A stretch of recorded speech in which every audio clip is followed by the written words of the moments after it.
actually moderated one of these in Dallas. So Tony, leave and go do your thing, and Tiffany and I have the comm.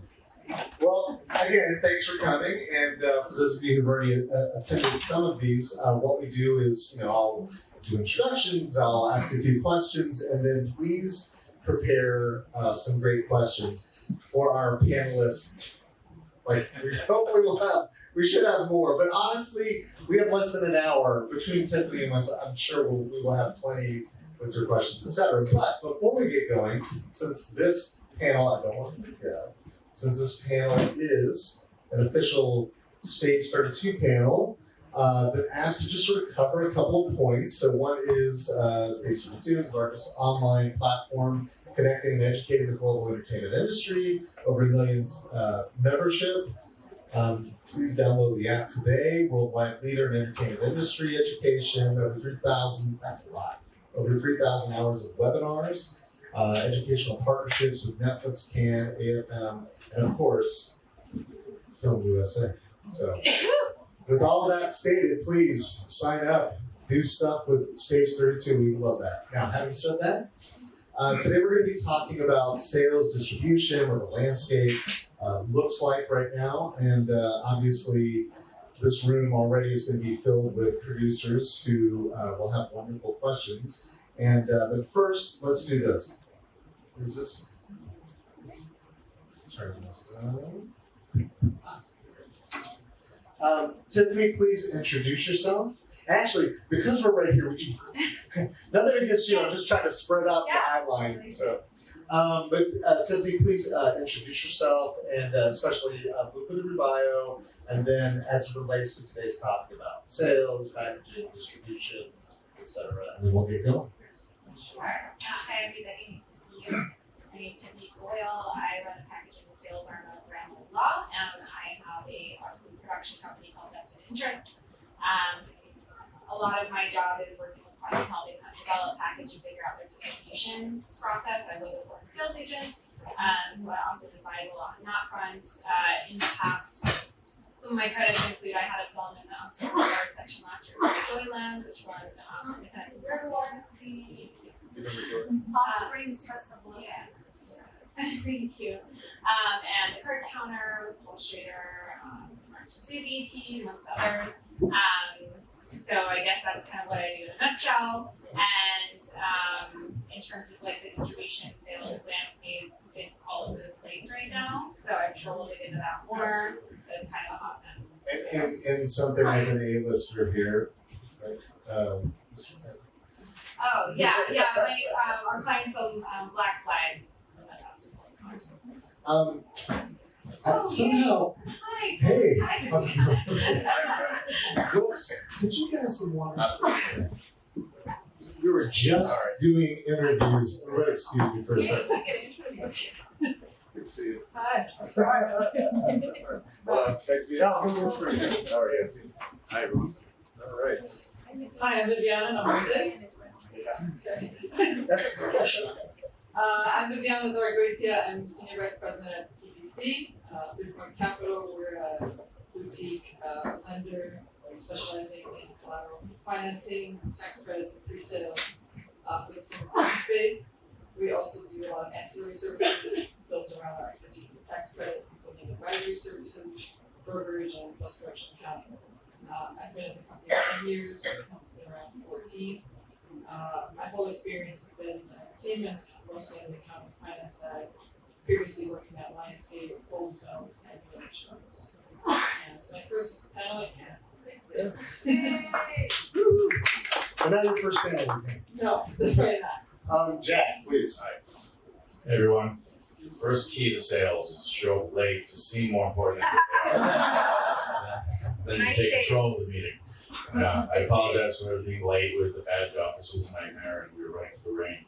I'm Jack Sheehan. I'm president of worldwide sales and development at Archstone Entertainment. We're a production company that does sales, distribution, acquisitions for North America, foreign sales. We just produced a movie called The Best Man with Luke Wilson and Dolph Lundgren. And we released theatrically last month in Saban Films worldwide. We're producing and selling a few other films here. action thrillers, horror movies, comedies, pretty much the whole gamut of different genres. This is my 8th can physically, with a couple Zoom cans during COVID. It's my first panel ever anywhere, so thanks for listening. The first of You were many. like, Yeah. All right, and actually, unfortunately, we only have one microphone to share amongst you guys, but so we can get that to Tiffany. So Tiffany, we already had a little pre-game. We started talking about, sort of give us the 30,000-foot view, sort of what you see as kind of the state of the union right now, as far as what the market, especially the international market, is looking for. I know that a lot of these producers are going to be interested in what you think the market is prepared for and what they should be aware of, as of right now. I would say Jack can probably drill on this much more specifically, but my feeling is that anything tax driven is gonna have a better opportunity. Leaning in more to the genre, thriller, horror, action is gonna have a better opportunity. I think some comedy as well, when the cast really works. And then just making sure like your cast and budget kind of match from a sales value perspective. I think in terms of like what's happening, I think I'm seeing at least like some of the foreign territories are still doing well, where I feel like the U.S. market is kind of crashed and burned and it's kind of in a upheaval. But I also think a lot of people are trying to get creative about what to do with that, and I think in the next 6 to 9 months it'll be interesting to see what new avenues might come out of it, or new opportunities. A lot of conversion back to like the AVOD space too, which I feel mixed feelings about. But would you mind just for their sake, AVOD? Advertising video on demand, so that's been having a good run and making more money for filmmakers. And like it's really hard to sell to Netflix and Hulu's and all of the traditional streamers right now. And you can often still get good sales or licenses or deals with the Tubi's and Pluto's.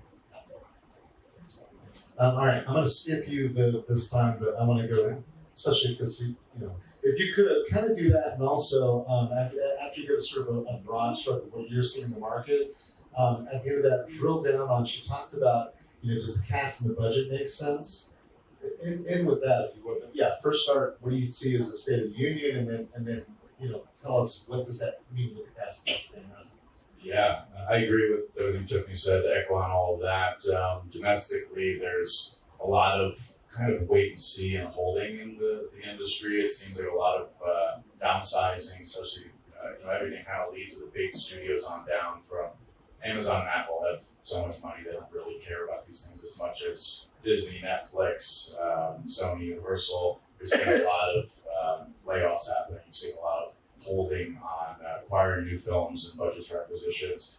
A lot of the original productions are still kind of sitting ready to be released, especially on a place like Netflix that spent so much money in the last few years and have a lot of content. I think the trend we're going to start seeing is they'll be slowing down with the releases and marketing them more, and maybe not doing binge releases where you get the whole season at once, but you do episodic once a week like HBO does, put more marketing into it, and hopefully get more of a bang for your buck with viewers coming to each episode of each show. Foreign is pretty much the same that it's been, I'd say, before the pandemic. There was a big slowdown then, obviously. It's rebounded in a big way. Each territory has different ups and downs. Ironically, one of the biggest buyers in the independent space right now is Russia, because the studios all pulled out because of the war, so they need content. And so there's actually more buying coming out of Russia now than ever, which is, make your own judgment about that. AVOD, I agree, is definitely kind of the one bright spot in the growth area in the US. Companies like Tubi and Peacock and Pluto are really acquiring a lot more. They're starting to spend more money up front, starting to produce their own shows and kind of fill the space that Netflix is pulling back a little bit from. The SVODs, the streaming subscription VOD services like Amazon, Netflix, and Hulu will always be the bigger buyers and bigger producers, but the AVOD companies, which are smaller, are starting to fill some of that space as others pull back.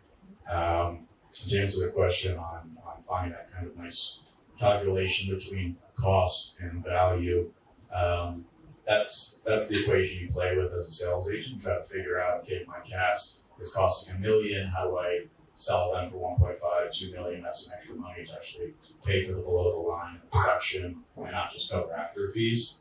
And that's a constantly changing calculation. Some actors get hotter, some get colder, some are having a moment and then have one hit movie and then are overexposed and attached to too many projects and they lower their value. Others, one retires, one might blow up. But we see, especially in the foreign sales side, there's a lot of older stars that remain and hang on and not a ton of replacement with young stars because a lot of the franchises that are popular are Marvel Universe or Disney characters and not the actors themselves. So it's always a balance of you're learning new, updates when you come to the markets and talk to different buyers from different territories, who's valuable, who's not. But if you can, and there's, it's more of an art than science. There's never a clear secret to like getting double the value for one actor for their cost.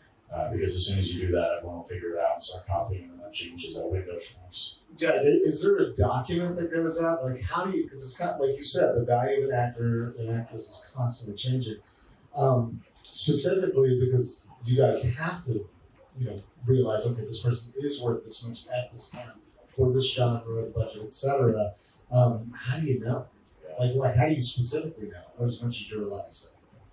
I wish there was a document. I wish there was a publication that said these actors are worth this and that, but it's just through mostly conversation with agents and managers back in LA. And then it's going to the markets and talking face to face with distributors around the world as well as virtually. We do a lot of Zoom meetings, do a lot of calls, emails, and sometimes I'll be presented with a project and say, this actor's attached. Do you think, his or her quote, which is X from this agent, makes sense? What's their value? And so I'll reach out to 20 of my closest buyers in different territories and ask what they think about the script and that actor, and add those numbers together and see if the balance makes sense. So it's not as streamlined as having something published or something public. It's really about word of mouth and conversations, and there's always negotiation stakes within that. So it's never, a law that this actor's worth this much. It's what can you negotiate. All right, Viviana. So describe what you do with 3 Point Capital and how you sort of fit in there, and then I'll have a follow-up. But sort of explain, if you will, to the audience what happens. Productions come to you and they need your help. Sure. So I work on the sort of structure and negotiation of the production loans that we provide because they're based on tax credits and pre-sales. Most of our business in the past couple of years have been doing senior facilities. We're well known against guarantees and tax credits because these days, based on what both Tiffany and Jack have been saying, a lot of films now have pre-sales. It's very risky to equity finance a movie and take the gamble of taking it to a festival and trying to get a sale that way, just because the market is shrinking and the cost of what streamers and distributors are buying movies for is fluctuating so much that most of the time, if you as a producer have access to talent, you will then go to a distributor, try and get a minimum guarantee, and then debt finance it, questions and over credit. So most of the films we're doing are structured in this way. Even I think the trends of film festivals, most of the films that you'll see here and elsewhere have already distribution attached. I think it's very risky for independent film to equity finance a movie like it used to be back in the day. Now, most of the films I see have sales attached to them already. And will you take on productions or filmmakers where you're like, hey, we'll finance the majority of it, or what? What is sort of like that? It depends on what the collateral is, right? So some films come to us with maybe some foreign sales, and we'll do those. Some come with domestic and foreign. Some just come with domestic and they want to keep foreign open. It really depends. So basically, the name of the game is to figure out what your collateral is and back into your budget that way, right? Because that's the only way that you're going to recoup whatever your investment money is. Sorry, Will. we'll work on getting more microphones in the future. Just as a matter of making sure that everyone's on the same page. Some will already know this, but some will probably not. Would you just sort of unpack for us a little bit of the specifics of would you start with what is the minimum guarantee and some of those terms that they should start familiarizing themselves with as it relates to selling the film or getting Yeah, a minimum guarantee is basically I am Netflix or I don't know, A24. I may say, okay, I'm gonna pay you $1 million. I'll usually pay you anywhere between 20 to 10% when we sign the deal, and then when we deliver, we'll pay you the rest. So I'm guaranteeing you that money at the very least. You may or may not see overages depending on how good of a distributor I am, how the film performs. But you'll at least see that money, and then you can take that paper, if you're pre-selling it, you can take that paper and bring it to the Vivianas of the world, where they'll say, okay, we'll give you X amount on the dollar. So that's a no guarantee. I guess I don't know what other questions. I mean, they're Okay. essentially they're coming to us, we bank that, and that goes towards production, right? Yeah. So that's how. You have to be really thoughtful and careful, because if you're pre-selling a movie and you pre-sell too much of a movie and you still need to find a lot of financing to finish that movie, you won't, right? Because you've already taken out most of the world, and equity investors are going to come in and go, well, there's no way for me to make my money back, you've already sold the world, right? So you have to be really thoughtful and careful about how you're taking out how many territories you're willing to sell or not. A lot of, when we did the card counter, we specifically sold 3 to 5 territories, because it was kind of okay, we know we can get with this, we know that it's a way to test the marketplace and make investors feel comfortable, but then the equity investors still feel that there's so much of the world left over. And it actually in some ways ended up biting us in the butt, because Focus wanted way more territories than we could provide them because we had pre-sold them. So we did end up losing some money we could have maybe had because of that, because we couldn't unwind some of the deals. So it's, again, you have to really be thoughtful about when am I going to go to Viviana versus when am I going to get equity versus which territories am I going to sell on that front, because it is I always say it's a chess game. You have to really think about it. And I think just to add to that, it's also important to know where your film fits in the ecosystem of distribution, because that's going to affect your budget. So much to that point, if you have, let's say, a budget and you have some territories open, then it makes sense to bring in equity, let's say, behind debt, because that equity can move from there. Whereas we've been in situations where we're fully debt financing a movie, the world is sold, but then let's say they go with the budget, and so now we have to come out of pocket knowing that our only source of equipment is potential overages, or there's equity that's going to try and come in and sit behind us, but again, if the world is sold, then where are they going to move from? So it becomes a tricky game as well. Jack, again, a little bit of what we're doing the broad strokes and also a little bit of drilling down so that everyone in here is on the same page. Would you talk a little bit about rights, bundled and unbundled, what it is, when does it make sense to have a bundled right, or when does it make sense to have unbundled and then sell it? When we represent films, we like to have all rights. There's different types of rights. There's territorial rights. We may, in some cases, just have domestic North American rights, other times foreign only, sometimes just some territories. For instance, we did 3 pictures deal with an Australian production company back in Berlin. So they kept Australia, and they're doing all the distribution and deals there, and we're handling the rest of the world. And there's also rights within each deal. So there's VOD rights, there's digital, there's physical, which means Blu-ray, DVD, there's theatrical. Right now, the most valuable for most of our films is SVOD, it's the streaming subscription rights. AVOD is growing, to Tiffany's point.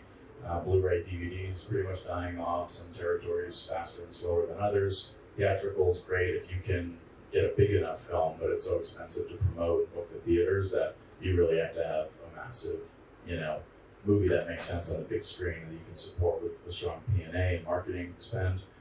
So most of the time it's a day and date, meaning 10 cities or so, and a digital release at the same time, or just a really well-targeted, well-marketed digital release. So we oftentimes take all rights and then sell all rights as well, because you can get better deals and better numbers. If I sell to the UK and I'm selling all rights, I'll hopefully get a bigger number than I would if I sold just SVOD or just the EVOD or something like that. So there's always different ways to negotiate and play with. And some buyers only want to focus on DVD or only want to focus on theatrical, and so they'll only offer for those rights, which then becomes good if you can find a buyer to buy the other rights and fill them all and check off each box. Otherwise, you're kind of sitting there with a film that's only being half distributed to certain buyers and certain people and certain venues, and sometimes you can't sell the rest of the rights because of that. Could you explain? Go ahead and give the mic. Could you explain day and date? What is that? Day and date is a method of release that was established maybe 15, 20 years ago, which means a film is released in theaters and digitally and other formats the same day, the same time. Oftentimes that is a way to promote the film digitally through the theatrical, because the theatrical is oftentimes a loss leader. It costs so much money to promote and to book the theaters that they'll put movies in the cinema not expecting to make a lot of money in the box office tickets, but just to have it in the in theaters now section on Netflix or on iTunes or Amazon. So that's usually the methodology behind doing a day and date release. If you have a big enough movie, you would do a theatrical window where it's just in theaters for as long as it plays, sometimes a week, sometimes a month or longer.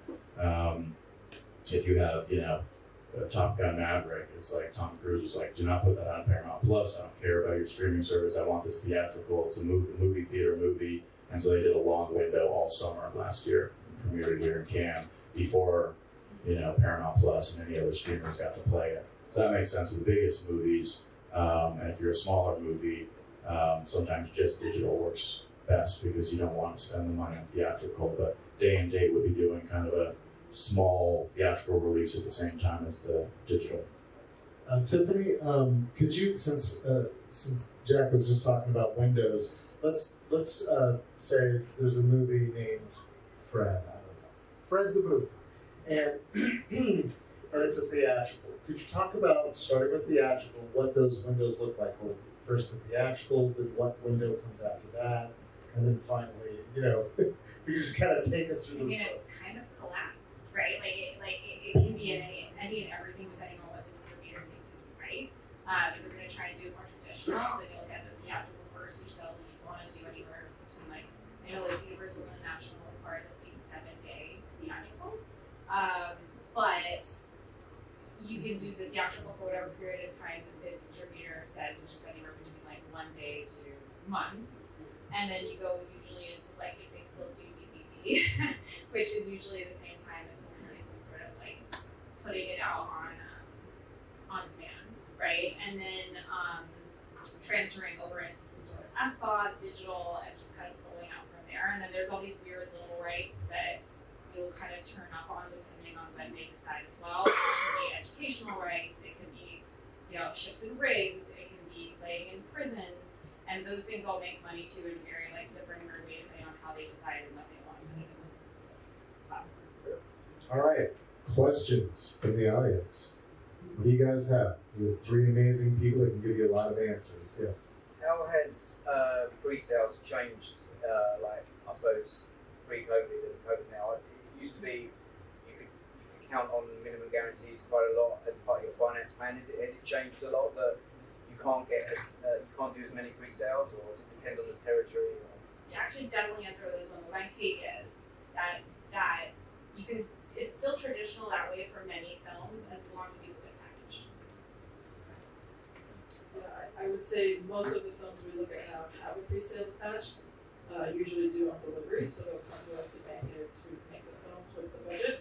But it's very cast driven, I would say, and that cast list is quite small. I'm sure Jack can speak to that, but for instance, a lot of times we do have similar talent over and over again, because that's what the streamers and the other buyers want to see, so that they are the ones that hold the value that drive the sale of pre-sales. Yeah, the kind of sniff test to figure out active value in very simple terms is your mom test. If your mom is walking down the street and sees an actor and says, have I seen him or her in something? It probably has some value. If your mom can name that person, they probably can greenlight a whole movie.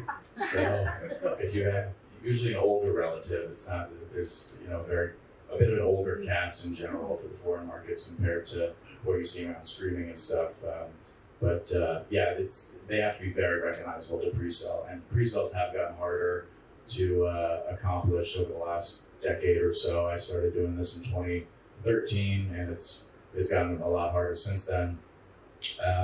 You used to be able to fully finance a lot of films just through pre-sales. It still happens once in a while if you have a big project with Russell Crowe or Liam Neeson, or obviously you could get a Brad Pitt to not do a studio movie, do something independent, which you could 10 years ago as well. It's much harder now.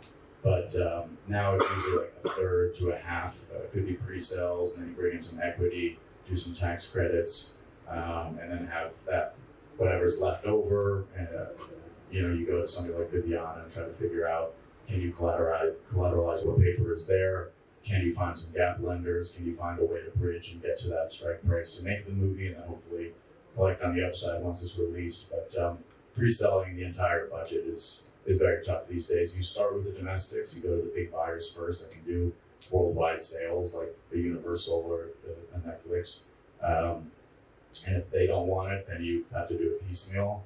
And if domestics hold off and say, we want to wait and see, and if you just do it through foreign, it also becomes tougher, because having a good studio on board domestically encourages a lot of foreign buyers to jump on board. They know they'll have a strong marketing campaign. They can use the same trailers and posters and time it the same release.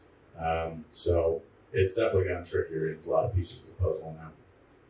Yes.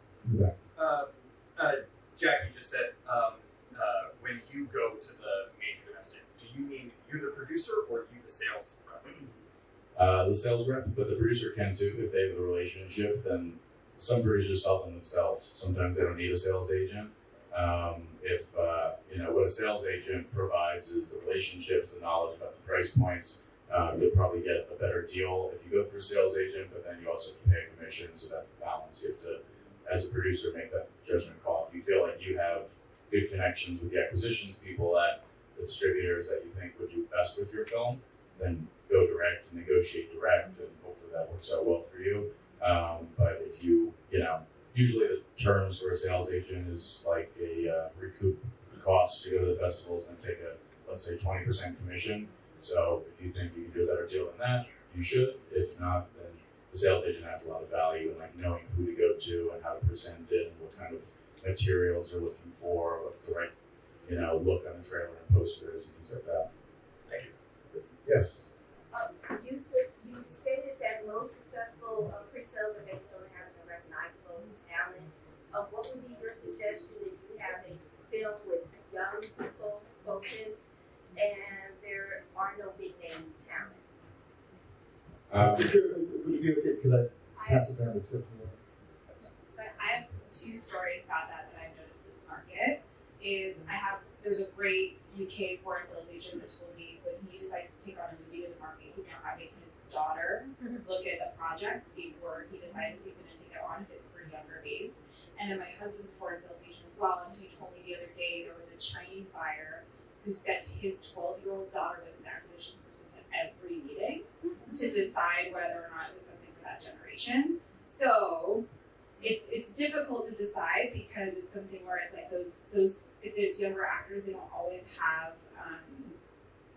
the value to do that kind of a thing with. But I think that you have to think about what's the IP, right? Is it something where people are going to care more about what the IP is? You have to have a really good story, and hopefully you have one or two older actors in it that play like a mom or a dad that you can cast up that then excites the foreign sales agent to make them feel a bit more comfortable.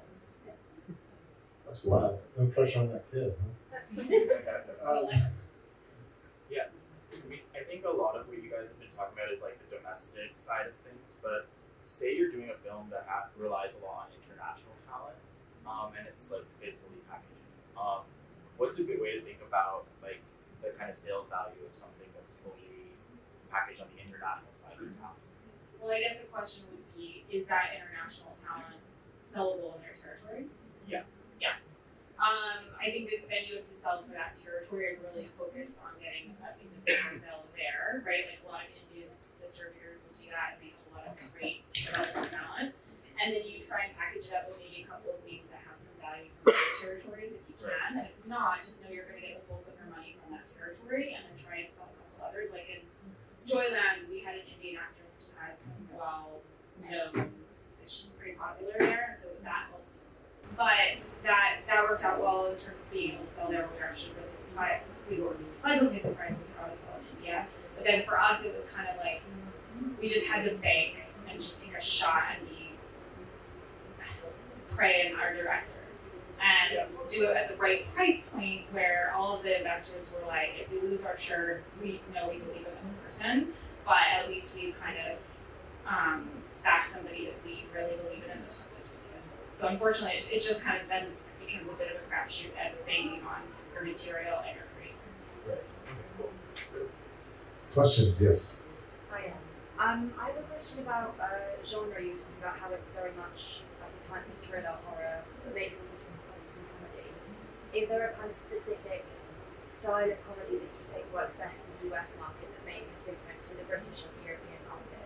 Because I have a comedy film which is sold in the UK, sold in Switzerland as co-production, but we found the US to be quite an uphill battle, and I wonder if maybe it's that it doesn't land or it's a little more risque, or how do you find that? What if you want to take that? I would go back to cast, I guess. This would be my thing. But the sensibilities are different. Same with American comedies, don't always translate foreign either. Yeah. It's hard to tell. I mean, this is where like the distributors. I think also one key thing that we haven't talked about yet, but it's marrying the project to the sales agent and the distributor. So a good sales agent will specialize in certain types of genres, and so you can speak to this as well. But it's like some are better at action, some are better at horror, some are better at comedy, some are better at certain family dramas. Let's say. So I think this is where finding a really good sales agent that is tied, that is specializing in selling what you're trying to make, will help you bridge that gap. So we have already made it, but Yeah. Yeah, kind of to answer yours and your question about international talent or talent that isn't super well known worldwide or maybe in the US. Talent is the biggest piece of the puzzle, but it's just one piece of the puzzle. Genre does matter a lot. Action is the biggest seller at these markets in general. Horror, thriller, sci-fi, fantasy is probably the step down. Drama's the bottom, the least popular, because it's, unless you have a big name attached, it's hard to sell that. I love drama movies, but they don't work well for sales just because they're a bit slow. And you want to think about like what types of movies look good on a big screen. There's a lot of foreign territories still buy for theatrical. That's because of piracy and maybe not a mature streaming business or infrastructure in their countries. Theatrical is still kind of the breadwinner. So what looks good on a big screen, what can, if it's in another language, be dubbed and subtitled well and not lose the point of the story. So action, horror, that works well because it's mostly visual. When it comes to comedy, when it comes to romance, drama, a lot is lost in translation, especially if it's dubbed in another language. A lot of jokes don't land, a lot of cultural ways that people proceed in romance or family dynamics, or the way that the what people do for fun, whatever it is in that culture, might not translate. And one of the good and bad things, the good things for filmmakers is around the world, digital cameras, editing equipment, the internet, there's a lot more ability to make movies for cheaper and still have them look good, which means there's a lot more local productions in each country that can really tap into that culture and have soap operas or sitcoms or independent films that really target that audience in that country. So it might not have a foreign sales value, but it works really well domestically and can be done for cheap, which means they're filling their stability pipelines and don't need to import movies from other countries, from US or anywhere. So all that to say, it is a tough genre. I think every genre can sell if it's a good movie that looks fun and if people enjoy the comedy, and even if it is largely a British sensibility, it doesn't mean it can't translate and be enjoyed somewhere else. So I would, share it with an American sales agent, see if they last, or share it with a UK sales agent, and they may be able to speak the right type of marketing to a buyer in the US or in South America or in other European countries. Yes. I just have a question regarding this like influencer culture that we have at the moment, obviously with TikTok and Instagram and stuff. What is your kind of thoughts on that in terms of talent and in terms of how marketable they are and how much they can support a project, especially on like an indie level where we can't afford big name talent? I've seen, I used to work at a talent agency that in my time, there was around like 2010 to 2013, they started representing influencers and YouTube talent and launching that division thinking we can make all this content for dirt cheap, and they have a massive, very loyal following, 10, sometimes 100 million followers, some of these influencers. So that's, direct, easy, cheap marketing. And I've seen a lot of agents and producers try to convert those influencers into traditional movie or TV stars. I haven't seen a good success story. It's very hard to do. Who? Addison Rae. Addison Rae? Yeah. Okay. I don't know. I would say most foreign buyers wouldn't know who she is. I can't even picture her, so maybe I'm too old now. But so it's an experiment that a lot of people, including myself, have tried to make work and never really could successfully do that and turn them into successful TV and movie stars. I think there's a lot of value in the direct marketing, but especially for most influencers, our younger generation, Gen Z, millennial, those audiences also get free content on social media platforms and YouTube and Instagram. So are they going to pay for a ticket to go see a feature film or a bigger TV show? Maybe, but the stickiness is not there because they can just watch short form free content. So it is hard to monetize that and make it worth paying them a big check to come over and try to make something longer form. Yes, sir. Can American house production be interested in story that doesn't take place in the U.S.? Can American production be interested in a story that does not take place in the U.S.? Yeah, absolutely. Actually, yes is my answer. Yes is the Yes. All right, Tiffany, more than yes. I think Joyland is a perfect example of that, and you're looking at things like Parasite, and I think that what's been interesting to me is that, and I think what's been interesting to me to see is the transition in the U.S. of, because a lot of the younger generation, they read subtitles even on like TikTok and on Instagram and everything, like they're much more in tune and okay with reading subtitles than other generations before them.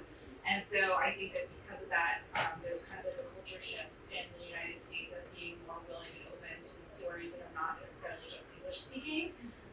So it's still younger and I think still not as easy as making a non-foreign language film, but I do think it's growing and there's more appetite for it than there was even 5 years ago.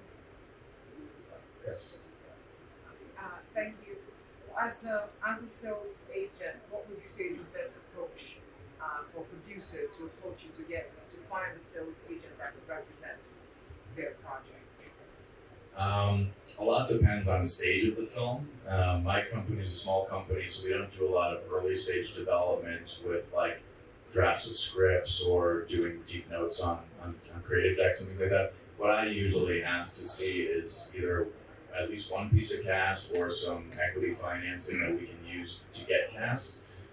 Most casts that is sellable require a down payment or at least a proof of funds to show that it's a real production when you're talking to managers or agents. So let's say I'm making an offer to an actor who wants $500,000 to be able to have, be able to point to your bank account and say this is this is dedicated to the film, it's fully financed at $2 million or $1 million or whatever. But we can also make a down payment if we have to of $100,000, for instance. Then we can get that actor on board. So that's the equity piece. Or let's say you were able to creatively engage an actor that has a little bit of value or may help bring other actors on board, and you can package it up and create more of like a list of actors there.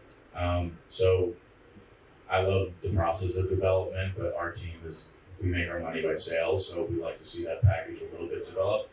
So if you have something that's a finished film, needing distribution, representation, or something that at least has that piece of cast or equity being put together that we can then work with you and package up or go sell it at a festival and raise money to produce it, that's the stage I personally look for. Other sales agents may want to get more early on in the development process.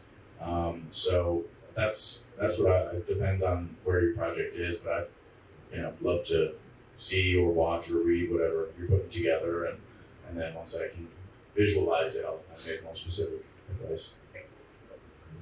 Yes. Just drill down on that observation about language for a minute. Take a project that it actually takes place in North America, but it would be more authentic if it was done in Spanish as opposed to English. We know the experience of Narcos, for example, that was successful in blending rather well. The question is, as a sales agent, how much of a handicap in that particular environment, which you're more familiar with North America, and thinking that it is a project that would sell in America first, and this would go abroad? I mean, that much I'm clear on. How much of a handicap do you think it is today if it's done in Spanish and relying on the subtitles as opposed to English? I still think it makes it a bit more typical, but it's not as big of a handicap as it used to be. I mean, I think you have to know, okay, I might just sell it for a little less and therefore lower the budget because you're taking a bit of that, what they would call risk. But like we've been working on a true story, Salish based film set in Montana actually that a good chunk of it, like half of it would be in Salish, and it makes it harder, but it makes it more authentic. So when we sell it, at least there's like that story that goes with it. And I think that like you can play up to those strengths as well, right? Like we were authentic to the story when you're kind of like marketing and put it out there and see how we did this, and I think that's the way you have to try and play it. And then again, just maybe tweak the budget and try and lower it down a little bit more just to kind of mitigate that risk. Because it is Still a little bit risk, yeah. Yes. Thank you. We have a social impact film with teenagers, and the question is, how do we look for a sales agent to help sell a social impact? How do you find a sales agent who will deal or handle a social impact project? Yes.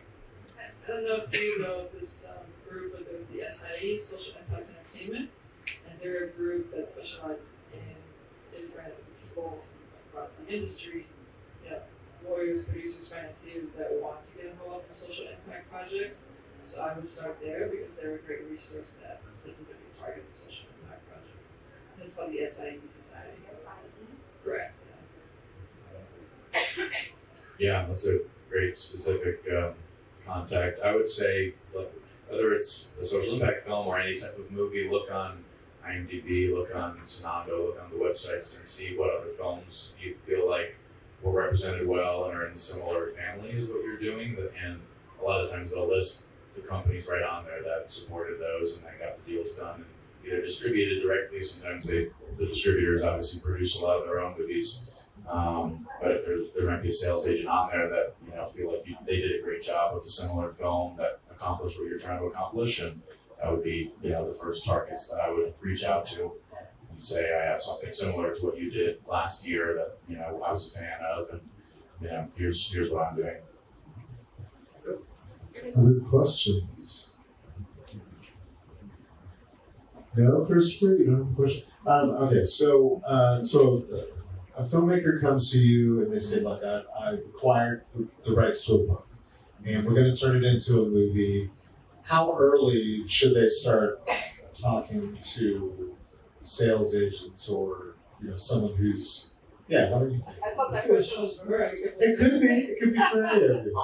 How early should they begin the discussion about markets and MGs and that kind of thing? And do that and I've got a follow-up. I mean, I would focus on the above the line team first, because that's really what's going to drive a lot of who you're going to go to for sales agents, who you're going to go for distributors, what talent your director can wrangle. I would say director producers first, and that kind of drives the ecosystem a little bit. And so that team is going to also determine, do they know financiers or sales agents that they worked with.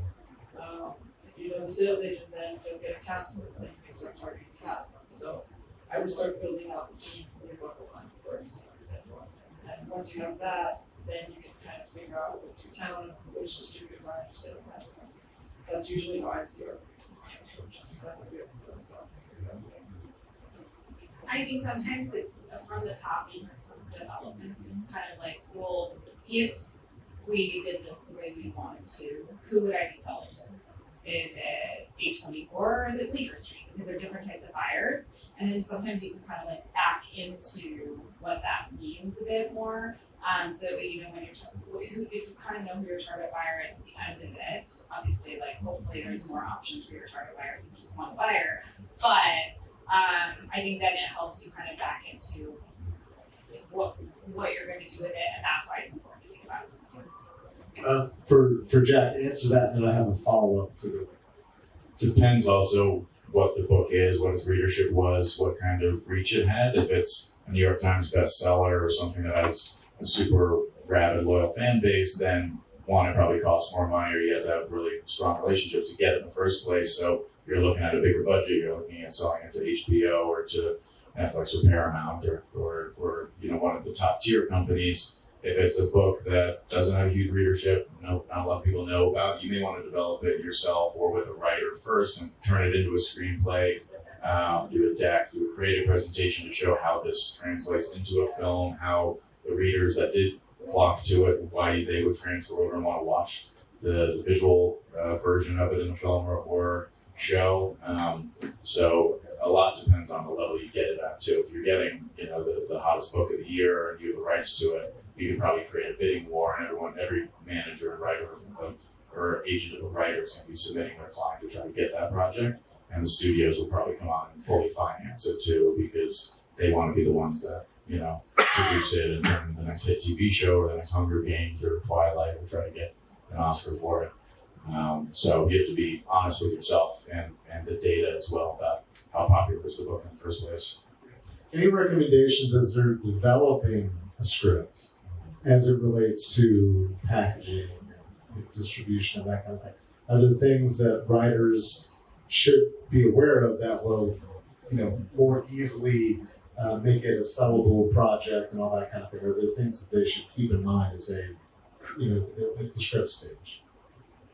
Yeah, it depends on the genre too. Like some scripts are meant to be, turn your brain off and enjoy some action and like have, some fun stunts and try to make it realistic to what budget you're going after. It's unless you have really good relationships with stunt plane pilots and CGI, you're probably not going to make Top Gun Maverick unless you have an insanely huge budget or you're already partnered with a studio. So make action scenes that are doable on a budget, that you can actually do something creative, maybe a fight scene you've never seen before on screen, but it can be done fairly reasonably budgeted. Try to just have your script live in the world of reality of an independent film, and then that way, when you are presenting it to sales agents or producers or directors, they can kind of wrap their head around what production would look like, rather than being like, this is just somebody who's got a great imagination, but I don't know how the hell this gets made or turned into a movie. And so that's like a genre, straightforward, action or horror movie. When it's a more creative drama or comedy, it depends what you're going for. Comedy, you want, write as many laugh out loud moments as you possibly can. Just get something that's an enjoyable read, and then let the director or the producer figure out how that gets made. Because those, when it's not a big action or big sci-fi or something, technically it can be done more easily. It's just about getting the joke or getting the romance or getting the dramatic moment out. Tiffany, a similar question. Give us some tips on the script stage. What are best practices? What should they be aware of as they're doing this, so that it'll be at a level that someone like yourself would say, okay, it's a professional product. We're willing to, and it has some sellability to it. Are there any best practices or tips that they should? I don't know that there's much more beyond thinking like that, and it should be obvious, but for some reason it isn't sometimes. Like, write an actual good script. Do you know what I mean? So some people come to me and are like, oh, well, we're going to have a director do like a director's pass. And we're going to do this and this. I don't want to write it again. Well, guess what? You should probably be putting out the best version of what your script is, versus just wanting to not write it again, because it puts a certain impression on me about like your work ethic. To me, that's kind of obvious, but maybe something that needs to be said. Do you want to see coverage done and that kind of thing? I mean, like we do coverage in house, so yeah, yeah. I would also add to this to stay fluid with adapting it to different formats. So if you write a feature script, and people tell you, oh, you better write something series or in a short form, just be open to adapting it, and don't be so tied emotionally to giving up certain scenes or feelings. It's like things are going to change on the fly depending on what budget you land. Some things are going to just have to be cut. But if your goal is to get it produced, then that should be the end goal, no matter what version of it happens. Not being precious about certain Correct. things. Yeah. And Focusing also, more on getting it made. yeah, and you should have more than one. Right. Yes. One thing I was just wondering is like with stunt casting, where it's like, you know, you get a big name actor for like a couple of days or something. How much value does that actually add if it's like effectively a cameo at the end of the day to a project? Is it still kind of, it might be a big name that everyone knows, but does it still translate the same way, or does it translate in a lesser way? Translates in a real way, but it's lesser than it was because distributors and, you know, via the distributor, the end viewer around the world has gotten smarter to that. When they see Bruce Willis on a poster, but he is in one scene, it's like, all right, is the scene at the beginning, middle, or end? Because that's all I want to see. I don't really care the rest of the movie. And you know, you'd be disappointed if you watch the whole thing and the actor you like and recognize is only in one scene. Will the viewer then do the research to find out who's a distributor? And I'm not going to like support their movies again, probably not to that level of detail, but then you're probably not going to. You're going to go through a whole, you know, window of there's Nick Cage, there's John Travolta, but they're going to start expecting that they're only doing cameos. So it's when those actors, you know, Bruce Willis retired, but Travolta, Nick Cage, and you know, I can name a dozen others or more that are still acting in the full role in the full movie, but they're always going to be in the poster. So how does the viewer know if they're the lead or not? I guess you can tell kind of in the first couple scenes if they're, you know, a relevant actor, but then they disappear. So it still works. It definitely still works. A lot of territories will buy if they just see you were able to get that actor, but those actors may cost $150,000, $200,000 per day. So can your budget support it? And are you then screwing over the rest of the budget, the rest of the actors, and the rest of the movie looks like crap because all the money went to one stunt cast. So it cheapens the movie if it's not done in a strategic, smart way. And viewers have smartened up to that, but it still exists. It's still definitely popular. The one thing I've seen buyers do now is they'll come and they'll say, well, how long are they in the movie for? Okay. Right? And in what sections? So like for them, it's kind of that stunt casting. It's like better to have them begin. Thank you. One more. My question is more on distribution and sales agents. So we have a film that's it's distributed in the U.S. For different platforms and Canada, but we didn't have international distribution at all. And the sales agent never gave us the quarterlies. We met with the distributor, and you know they said, well, you just have to get out of it with the sales agent, and then we're keen because everything's packaged already.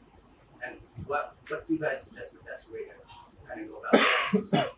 Good. Just to be clear, go about hunting down the money they owe you? Well, yeah, hunting down the money and getting out of the relationship with the sales agent. After the movie's been made, yeah, that's going to be basically getting an attorney. Yeah. That's it. You may know some. I mean, I think those are the types of things where you don't want to always be the face of being the bad guy, and you want somebody a little scarier in the room. And sometimes you don't need somebody like crazy expensive or anything, but it does just help. Like a lot of people use like me specifically for that. I'm not even trying to just kind of represent, but where I'm like I make the call and then suddenly all of a sudden we have Anything more? No, I would say you have to look at your contract with the sales agent and then bring it over so you figure out what the holes are to go after.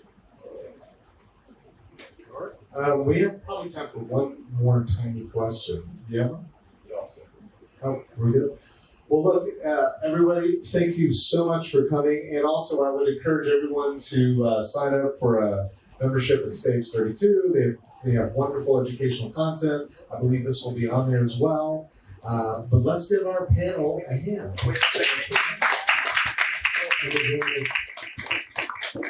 Thank you. So before we wrap up, since Entertainment Partners is one of our sponsors, they have given us some certificates for Movie Magic budgeting. And since you're all here for film finance and accounting and everything like that, we figured this would be an appropriate panel to give some away. Okay. So, all right. I guess first question is, who in the room is a producer that would actually use Movie Magic budgeting? Everybody's like, me, please. All right, let me see how many I have. I think I need to have it on camera that we're giving some of these away. So are you recording, Connie? Yeah, I'm recording. Okay, good. All right, let me see those hands again. I don't need to make it. It's a small room. It's a small room. Sorry, feel free to leave. Don't make me stand right in front of you. We're done with this panel. Where you and go. Get ready. Well, how about this? Why don't we, would it be possible to take those at the end? We'll end gracefully and have them come up and. Yeah. So. It would be awesome if they could talk about their experience with Stage Yes, 32. sorry. That would be amazing. Yes. And if you could just speak briefly about your experience with Stage 32. I'm done talking. I'll start. I've known Amanda for years. She's my main contact in Stage 32. I've been a partner of theirs for years. I think it's an amazing service, great platform, very educational. Whether it's seeing videos from the markets, getting op-eds and Q&As and different virtual festivals where you can communicate with producers and writers, and I think it's a beautiful social network that obviously does a lot of great in-person events and supports the industry too. Big fan. I've also been a day one person with Amanda. I started out doing webinars. I did a lot of educational series. Last year they were kind enough to take me to Talent Festival.